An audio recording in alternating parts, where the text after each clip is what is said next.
नमस्कार मंडळी, मी अर्चना तुमच्या सगळ्यांचं माझ्या चॅनलमध्ये खूप खूप स्वागत आहे। तर मकर संक्रांती हा सण 3 दिवसाचा आहे। पहिला दिवस म्हणजे भोगी, दुसरा दिवस मकर संक्रांत आणि तिसरा दिवस म्हणजे किंक्रात। तर भोगी उद्या 13 जानेवारीला आहे आणि भोगीच्या दिवशी महिलांनी काही गोष्टी आवर्जून कराव्या ज्या आपल्याला मकर संक्रांतीला करायच्या नाहीत।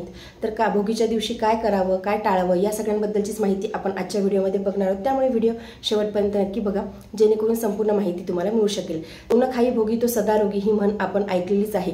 तर भोगीच्या दिवशी सकाळी लवकर उठायचं आहे, आंघोळीच्या पाण्यामध्ये तीळ टाकायचं आहे। घरातले जेवढेही व्यक्ती असतील तुम्ही त्या सगळ्यांनी आंघोळीच्या पाण्यामध्ये तीळ टाका, म्हणजे छोट्यांपासून मोठ्यांपर्यंत आंघोळीच्या पाण्यामध्ये तीळ टाकायचं आहे आणि त्या पाण्याने आंघोळ करायची आहे। अगदी छोटेसे पांढरे तीळ टाकायचे आहे, 10-15 देखील तुम्ही टाकू शकता। मध्ये पांढरे तीळ यासाठी टाकावे की येणारा जो ऋतू आहे म्हणजे उन्हाळा लागतो तर उन्हाळा बाधत नाही, त्यामुळे थोडेसे पांढरे तीळ टाकून आपल्याला सगळ्यांना आंघोळ करायची आहे।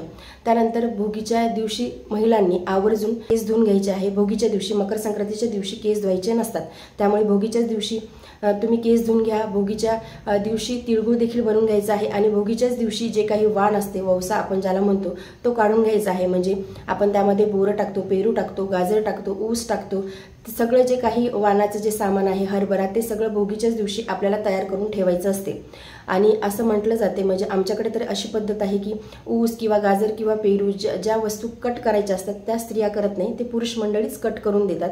आणि भोगीच्या दिवशी ह्या सगळ्या गोष्टी करून ठेवायच्या आणि मकर संक्रांतीच्या दिवशी मग ते जे वाण आहे, जो ववसा आहे, आपण देवासमोर देतो, तुळशीला देतो आणि मंदिरामध्ये जाऊन मग सगळ्यांना हळदी कुंकू देतो। भोगीच्या दिवशी काही ह्या गोष्टी करायच्या असतात, आवर्जून भोगीच्याच दिवशी ह्या गोष्टी करायच्या असतात। भोगीचा अर्थच असा आहे की भोग उपभोगणे, त्यामुळे भोगीच्या दिवशी खाण्यापिण्याला खूप महत्त्व आहे आणि मिक्स प्रकारची भाजी केली जाते। आता हिवाळा चालू आहे आणि हिवाळ्यामध्ये आपल्याला भरपूर प्रमाणामध्ये भाज्या उपलब्ध होतात, त्यामुळे या ऋतूमध्ये ज्या भाज्या असतात त्या सगळ्या भोगीच्या भाजीमध्ये टाकल्या जातात।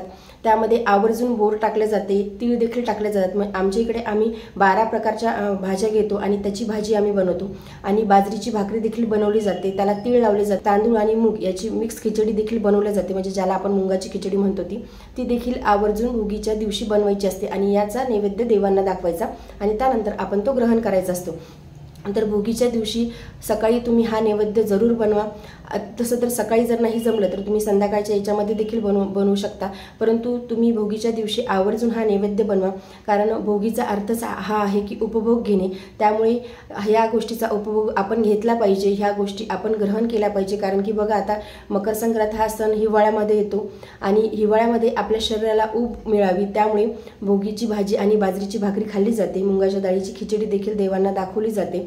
तर भोगीच्याच दिवशी तुम्ही हे सगळं बनवा, भोगीच्या दिवशी तुम्ही हे खा आणि हे वाताळ आहे असं म्हटलं जाते, परंतु भोगीच्या दिवशी आवर्जून त्या भाजीमध्ये, भोगीच्या भाजीमध्ये वांग हे टाकलं जाते, वांग हे खाल्लं जाते। त्यामुळे तुम्ही भोगीच्या भाजीमध्ये वांग देखील टाकू शकता। म्हणजे 12 प्रकारच्या भाज्या घ्यायच्या आहेत, ज्या सगळ्या आपण वाणासाठी जे घेतलेलं असते त्यामधले सगळं घ्यायचं आहे। बोरं घ्यायचं आहे, पेरू घ्यायचं आहे, त्यानंतर गाजर घ्यायचं आहे, ऊस घ्यायचा आहे, त्यानंतर हरभरा घ्यायचा आहे, याची आपण शेंगा घेतो, वाटाण्याच्या शेंगा, भुईमुगाच्या शेंगा, ज्या ज्या वस्तू तुम्ही घेतलेल्या आहेत त्या सगळ्या भोगीच्या भाजीमध्ये टाकायचं। पोटॅटो देखील तुम्ही टाकू शकता। 12 प्रकारचे किंवा 7 प्रकारचे किंवा 9 प्रकारचे भाज्या त्यामध्ये भोगीच्या भाजीमध्ये टाकल्या जातात।